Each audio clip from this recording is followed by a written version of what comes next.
He was the boy who moved through the hallways like a ghost, his shoulders hunched, his gaze fixed on the floor.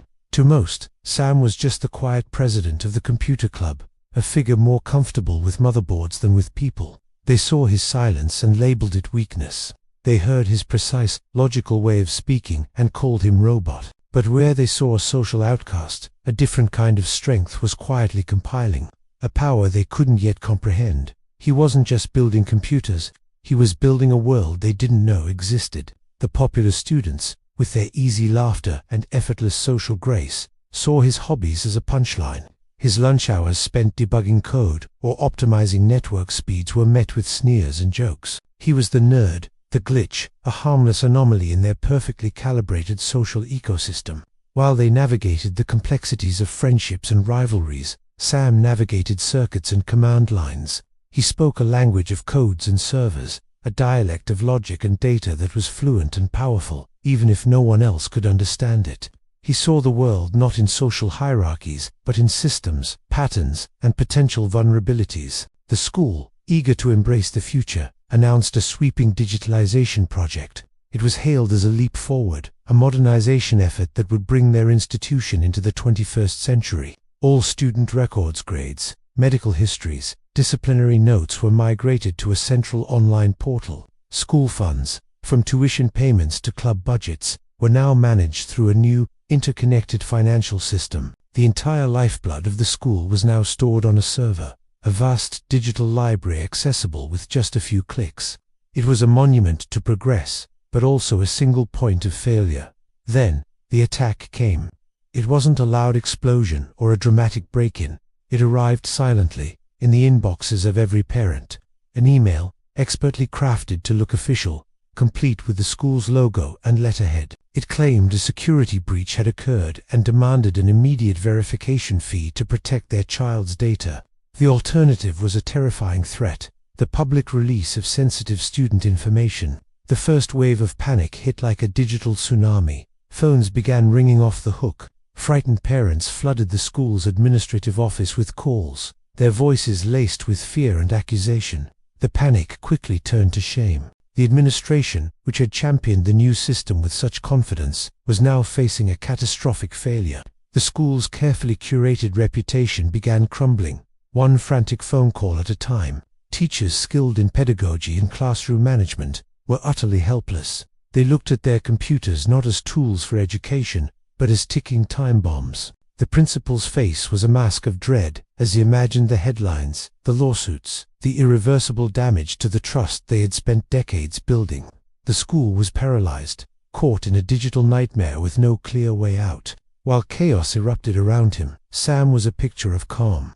The frantic energy that filled the hallways and offices didn't seem to touch him. He saw the panic, heard the fearful whispers, but he filtered them out like background noise. For him, this wasn't a social crisis, it was a puzzle.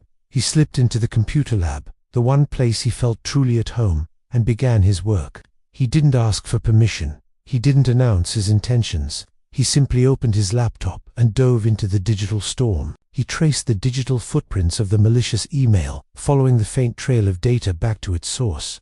The code was a language he understood intimately, and this one spoke of deception and aggression.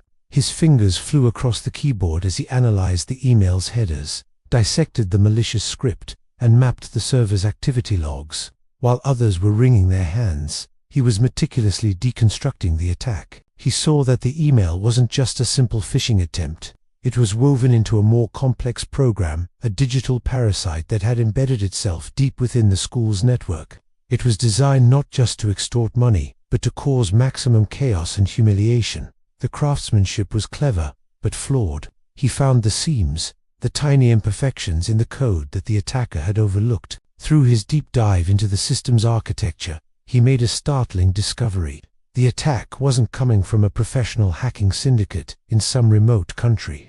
There were no signs of an external breach. The digital fingerprints led him to a ghost within their own machine. The malicious program hadn't been forced in from the outside. It had been planted from within. He cross-referenced access logs with old student records and found a match. A former student, a talented programmer, who had been expelled a year prior, leaving with a deep-seated grudge against the school. The entire attack was an act of digital revenge. With a quiet confidence, Sam gathered the evidence. He compiled a report that was clear, concise, and irrefutable, detailing every step of his investigation. He presented the lines of code, the server logs, the digital trail that led directly to the disgruntled former student. He walked into the principal's office, where the air was thick with despair, and laid the file on the desk. He didn't just identify the culprit, he presented a solution. He had already written a patch to neutralize the malicious program and had developed a new security protocol, a digital fortress to reinforce the school's entire system and prevent future breaches.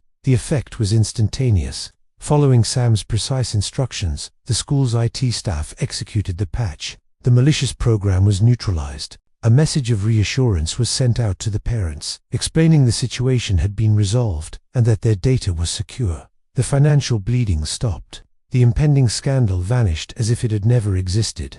The school was saved from millions in potential losses and a reputational collapse from which it might never have recovered. The quiet in the principal's office was no longer one of dread, but of profound relief and awe. In the days that followed, something shifted in the school's social atmosphere. The students who had once called him Robot now looked at him with a newfound respect, a flicker of admiration in their eyes. His quietness was no longer seen as awkwardness, but as focused intensity. The boy they had dismissed as a nerd had become the guardian of their digital world. He still moved through the hallways quietly, but now his silence was perceived not as weakness, but as the calm, steady presence of a protector. He was no longer just Sam, the computer club president. He was a cybersecurity hero,